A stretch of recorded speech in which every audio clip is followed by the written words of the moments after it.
Hoy comienza una nueva sección en el canal, Historia de la Ciencia y de la Tecnología. En ella vamos a ir viendo paso a paso, de forma cronológica, los grandes avances en estos ámbitos. Ya sabéis que no me gustan mucho las introducciones, así que empecemos de una vez.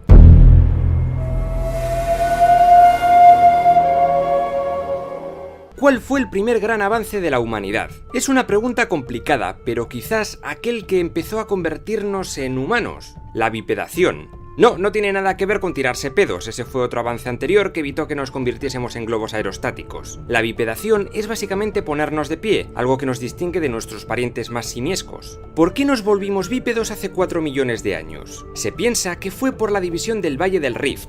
El cambio climático generó en la parte este del valle africano menos árboles y más sabanas, y los Australopithecus tuvieron que bajar de los árboles y se habituaron a erguirse para poder observar mejor a las presas y depredadores por encima de la hierba alta. La selección natural hizo el resto. Y una cosa buena de este bipedismo fue poder usar las dos manos para otros menesteres. Al principio, estos Australopithecus utilizaban como armas palos y huesos, puede que incluso arrojaran piedras. Incluso pudieron haber usado cantos rodados para fabricar algunas herramientas, pero fue hace 2 millones de años, con la aparición de los primeros Homo, cuando se pusieron de moda los útiles de piedra. Los Homo habilis usaban instrumentos de piedra para obtener lascas de sílex con bordes cortantes. La técnica oldubayense fue llamada, por la garganta de Olduvai en Tanzania, donde se encontraron las primeras. Esto es importante porque al no tener colmillos, estos Homo no podían desgarrar la piel y el pellejo de muchos animales, y muchas veces tenían que carroñear las víctimas de otros depredadores.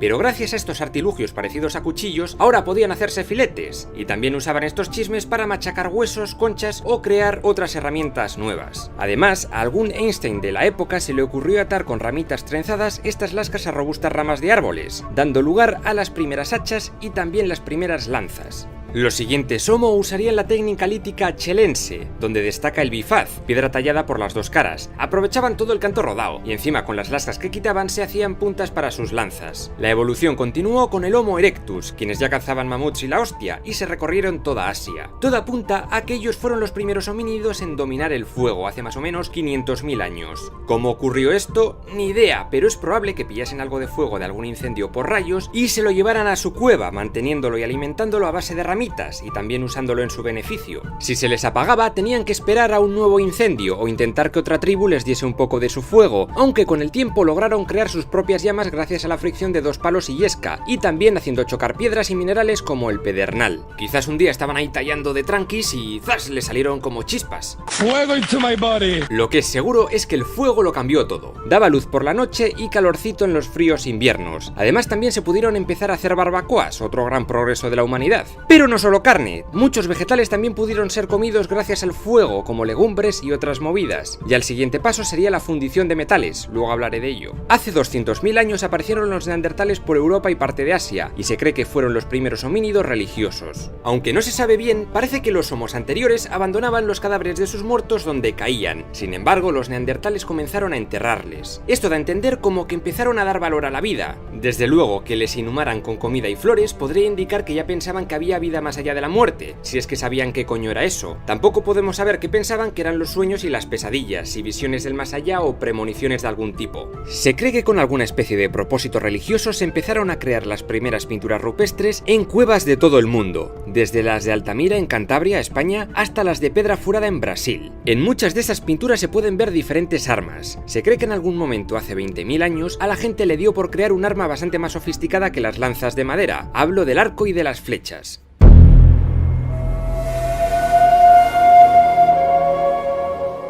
El final de la glaciación de Würm hace 10.000 años marca el final del Paleolítico y el inicio del Neolítico. Aquí podemos hablar de dos grandes avances técnico-sociales, la agricultura y la ganadería, o más concretamente la domesticación de animales salvajes. Empecemos por la domesticación. Es probable que los perros llevasen tiempo domesticados. Como ocurrió, quizás los humanos capturasen crías de lobo y las criasen, adaptándose ellas a los humanos, o quizás a la inversa. Se piensa que fueron los propios lobos quienes se acercaron a los humanos en una especie de quid pro quo. Más tarde, en Oriente Próximo se domesticaron las cabras y después las vacas, los cerdos y las gallinas, de donde obtenían huevos, leche, lana, cuero y carne. Tira eso a tomar por culo de aquí. Las sociedades ganaderas ya no tenían que cazar, ya que tenían su alimento en los corrales de sus pueblos. Sin embargo, muchos animales requerían pastoreo y trashumancia. Los cambios de estación hacían que muchas sociedades mantuvieran el nomadismo un tiempo, hasta la llegada de los primeros cultivos. Hace miles de años los antiguos humanos se pasaban por campos de cereales salvajes y recogían granos, dejando cierta cantidad para volver más tarde. No era agricultura, porque no plantaban nada, pero se fueron fijando en que ahí había futuro. Y es que a estas gentes se les ocurrió plantar semillas, esperar a que crecieran y comerse los frutos que daban. Así surgió la agricultura de secano hacia el 8000 a.C.,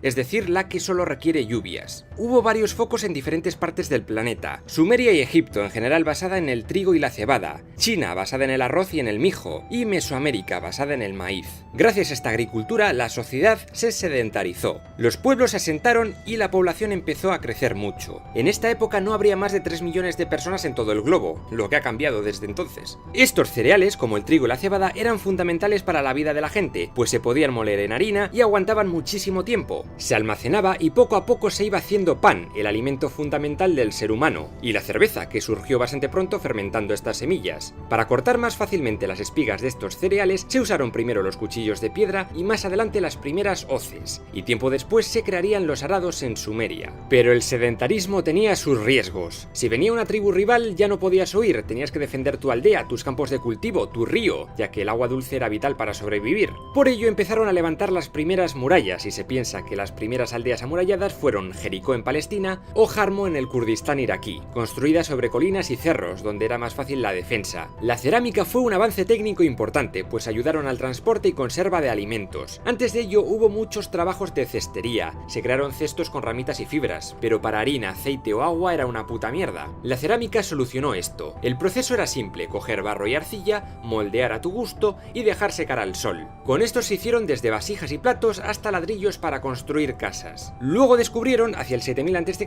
que calentar su cerámica a altas temperaturas la hacía mucho más resistente que simplemente dejarla secar. Esta cerámica sirvió para cocer alimentos en agua mucho más fácilmente que antes, cuando se usaban pieles o vejigas de animales. Hervir el agua hacía que se muriesen sus bacterias, aunque esta gente aún no sabía qué mierda era eso. Si enfermabas, era por algún espíritu malvado que se te había metido dentro. ¡Por Dios, líbranos de Rajoy y del PP!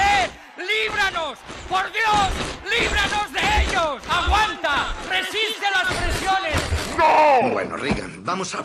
Otro avance fue la fabricación de tejidos. Aquí surgen los primeros diseñadores de moda. La moda de verano era el taparrabos y la de invierno el abrigo de piel de animales. Con plantas como el lino se crearon los primeros hilados, con los que fabricar redes para la pesca, y más tarde, cuando fueron afinando la técnica, se crearon los primeros tejidos para ropas. Algodón y lana fueron otras fibras muy usadas. No se sabe cuándo empezaron a construirse barcos. Se piensa que ya había hace al menos 30.000 años, cuando gentes de Indonesia llegaron a América del Sur. No hay nada seguro, pero las balsas de troncos más antiguas se fechan generalmente hace unos 8000 años. Y hablando de agua, ¿qué es lo que necesitan los cultivos? Agua dulce. En la agricultura de secano es necesario que llueva para que las plantas crezcan. El problema es que las lluvias son muy random, y los ríos tienen su propio caudal. Estos tíos, que tontos no eran, decidieron empezar a cavar acequias para llevar ese agua de los ríos a los campos de cultivo. Así nació el regadío hacia el 5000 a.C.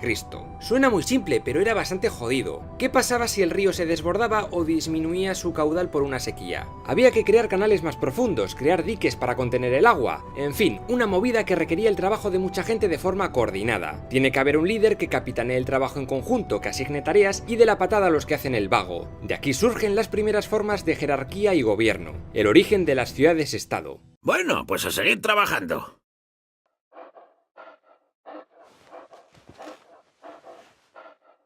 Después de todos estos avances de la prehistoria, quizás uno de los que más cambios produjo en la forma de vida de la gente fue la metalurgia. Así se abandonó la edad de piedra y se entró, como su propio nombre indica, en la edad de los metales. El primero fue el cobre, y los más antiguos objetos fabricados con este metal están datados del 4000 a.C., desde decorativos hasta armas, aunque se desgastaba mucho. Otros metales comunes eran el oro y la plata, pero eran muy maleables y se reservaron solo para objetos decorativos. Además, a los antiguos les encantaba por el brillo que desprendían.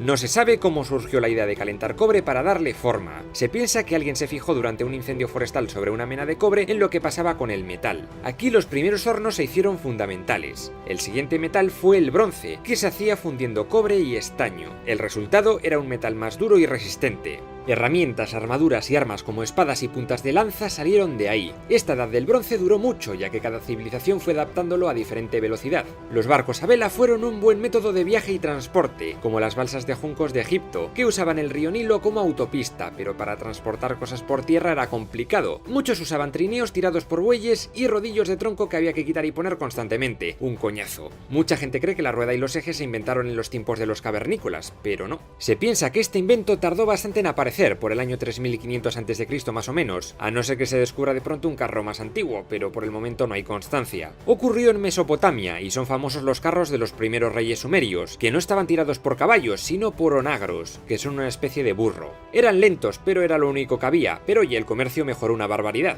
Los caballos serían domesticados hacia el 3400 a.C. en la zona de Kazajistán. Durante siglos, los seres humanos dedicaron tiempo en buscar formas de medir eso, el transcurso del tiempo. El mejor indicador para ello era el sol, y por ello inventaron los relojes de sol. El sistema era simple, un palo clavado en el suelo y fijarte en las marcas de la sombra. Después, para medir el tiempo de noche, se inventaron los relojes de agua o clepsidras. El primer calendario tardaría todavía unos pocos miles de años en desarrollarse, hablaré de ello en el siguiente vídeo de esta sección. Finalmente, para acabar el vídeo, tenemos que hablar del gran invento que lo cambió todo. El gran invento que hizo que pasásemos de la prehistoria a la historia, la escritura. Gracias a ella pudimos empezar a conocer de forma concreta las costumbres, lenguas y nombres de las culturas antiguas, algo que hasta entonces era imposible. La más antigua fue sin duda la cuneiforme, surgida en Sumeria, y a esta le siguió la escritura jeroglífica del antiguo Egipto. Se cree que la cuneiforme surgió del comercio, de la necesidad de llevar la contabilidad de comprar y vender, de gastos y de ingresos. Quizás las primeras marcas surgieron porque era imposible recordar lo que cada uno poseía, dibujos representando algo de una cosa, es decir, eran pictogramas. Hice hace tiempo un vídeo explicando el origen de todas las letras de nuestro abecedario y su evolución, saldrá el enlace arriba. Luego los dibujicos estos fueron evolucionando a símbolos fonéticos silábicos con forma de cuña, de ahí cuneiforme. La cosa es, ¿dónde escribían los sumerios? En aquella época no había papel, por lo que usaban tablillas de arcilla. Los egipcios usaron tablillas de cera, bronce y sobre todo papiro, unas hojas sacadas de la planta de papiro, aunque durante mucho tiempo solo fue monopolio de los faraones. De todas formas, a ellos les molaba más tallar todo en las paredes de sus templos o en los pilonos de entrada. Como ya digo, esta invención de la escritura nos introdujo en la historia. Más de 5000 años de mucha ciencia e invenciones que fueron haciendo nuestra vida más sencilla o más peligrosa. El objetivo de este canal es resumir toda la historia de la humanidad de principio a fin. Si te gusta, no dudes en suscribirte. Si te gusta mucho, no dejes de compartir los episodios en redes sociales. Y si directamente te flipa, puedes apoyar el canal en Patreon, donde tendrás acceso a material exclusivo y sorteos varios.